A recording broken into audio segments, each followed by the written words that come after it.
Thank you very much for coming to talk to me as a communication professor and expert.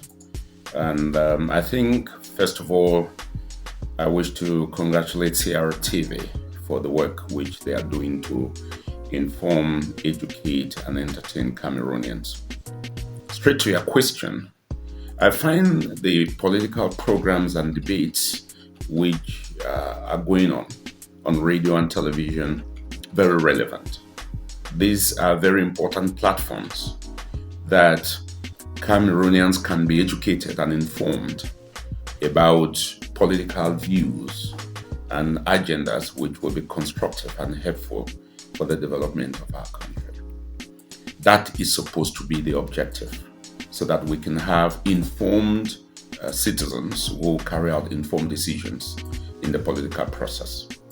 But unfortunately, very quickly I have to add that when you listen to the debates on the radio and watch television, you will see a lot of hate speech, which is part of the garbage that those who are called to be part of those programs very quickly bring from their social media backgrounds and conversations. So you find a lot of hate speech, you find a lot of fragmentation. First of all, you know that the media in Cameroon are fragmented along tribal lines, political lines, linguistic lines. Those views are very quickly portrayed in those debates. And sometimes you find out that the participants sway far away from the main focus of those debates and bring in trivialities instead of substance. So you find very interesting topics, but void of scientific evidence, scientific contributions that will edify the population listening. So what do we see? We see a lot of venting of pent-up anger in those debates, name-calling, framing. Sometimes when you don't agree with somebody's view, they quickly, label you and frame you as a blackleg in those programs, as a government, a machine or enabler, and so forth and so on. Because there is no tolerance. There is a lot of anger. There's a lot of bitterness. There is no, educative atmosphere in those debates. Those are some of the things which are missing. And journalists bring to those platforms experts, let's say, who are coming from different professions. And these experts usually defend their own professions. For instance, lawyers will not allow you, a journalist, to come into a court with a week and start judging matters because you've not been called to the bar, you are not recognized. Or medical doctors will not allow you into surgery rooms to perform surgery because you are not trained. But they protect their professions. Then we bring them to our own platforms and open the doors without telling them what the canons of the profession are, which are objectivity, fairness, balance, to be sure that whatever information they are passing across to the public through our platforms must be information that has been verified, which meets communication and journalistic norms. Unfortunately, that's not what we see a lot in some of these platforms. Let me just conclude by saying that it's even worrying when you see the guests who are usually invited into or to those programs. Usually they are particular individuals with a particular narrative which they reinforce over and over all the time to Cameroonians and force down to the throats of Cameroonians the debt or their political agenda. Usually they come from a particular, political view. And that is what we see today in mainstream journalism. You know that George Gepler in the 1970s, came up with a theory which was called cultivation theory. And there were 3 Bs, which are they blur the vision through those debates. That's the first B. Then the second is that they move you to the mainstream of what they want you to think or believe, and then eventually bend you based on their agenda setting and framing, objectives towards the direction they want you to get to.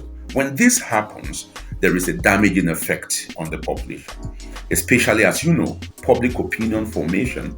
It's through media. What they do is that they identify people who have individual views into a public, and then they crystallize these views and then make them look the public opinion. That's why you see the narrative going on, which is propaganda. Propaganda, it can be defined by three words that you see a lot in these media outlets. Propaganda can be defined by partisan information, untrue or distorted information. And according to the propaganda theory propounded in the era of Adolf Hitler in Germany, a lie told repeatedly will soon become the truth, especially with the kind of madness going on around in our English regions. People still believe in the lies because that's what propaganda is supposed to do, and the media play a very negative role through those debates which are toxic, which are poisonous, in reinforcing this propaganda to the public.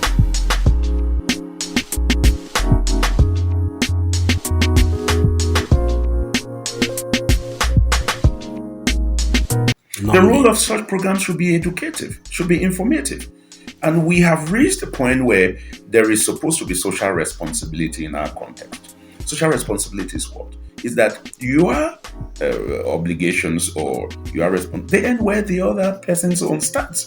So you should be able to take into consideration people's views in doing this. It is the middle of the way theory when you move from authoritarianism, which is in monarchs and dictatorship, to libertarianism, much of which we see around in our context. I agree that what we see in Cameroon is a rough melange of all these media systems. But social responsibility is the prescription, in that the media have to be socially responsible. Because a socially irresponsible media will give birth to a socially irresponsible society, and vice versa, because the media and society share a symbiotic relationship. So this is the time to reinforce the functions of the media, which are to educate and to inform people so that they can be educated enough to carry out informed decisions. And coupled with this, very importantly, is the aspect that we have to be involved as a developing nation into development journalism concept, which requires that we participate and move with the government and the nation towards achieving its development objectives.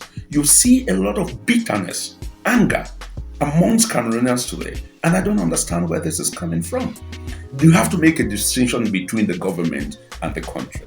You may not agree with the principles of the government, the way the country is governed, but that doesn't permit you, authorize you to hit Cameroon. Cameroon, it's fatherland. So, but this hatred, a lot of it, you see it on social media. You see it in the conventional media through debates and things. This pent-up anger. So it brings this atmosphere of tension, of bitterness towards our country. Whereas there are so many good things around, if you look at that, the media can focus on and help to build and to destroy the country. I've always said that the cup, to me, it's halfway full, not halfway empty. We have to be optimistic and not pessimistic.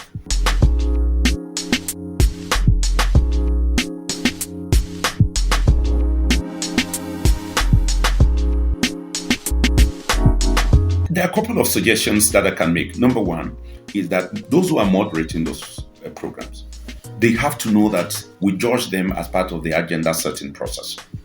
They have to bring fairness and balance in terms of how they select their, participants.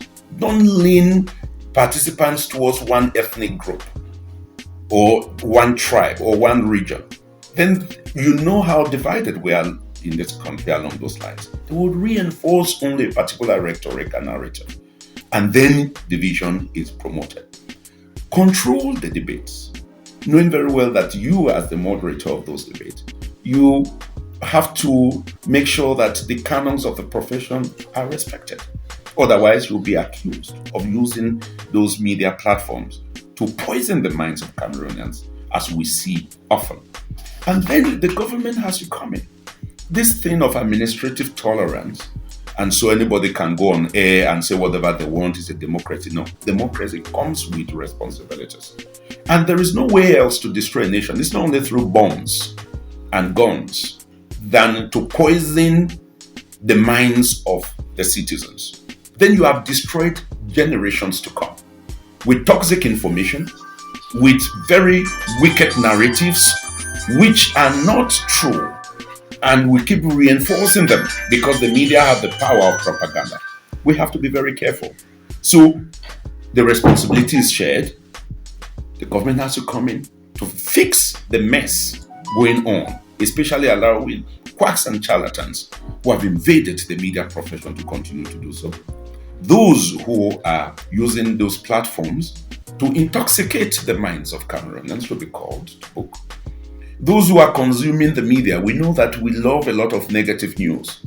Yes, when a dog bites a man, it's no news. When a man bites a dog, that's news. Yes, but there should be a bit of responsibility for us who consume, media content, in order to be able, once the media content is toxic, to say, I don't want this. This is what I want. So we should get to where professionalism has to be, starting with us, the media people. Then the government has a responsibility to regulate and control media content. There is no democracy without control. You won't tell me that in your house, because we are in a democracy, so you allow your children to do whatever they want to do. Even the Bible says, don't spare the rod and spoil the child. So if we decide to go with administrative tolerance, that destroys the fabric of society through the debt that is churned out in media content and debates, the anger, the bitterness, you could see tension building. Those pictures are very strong and they last for a long time. And there's no better way to destroy a nation than to do that.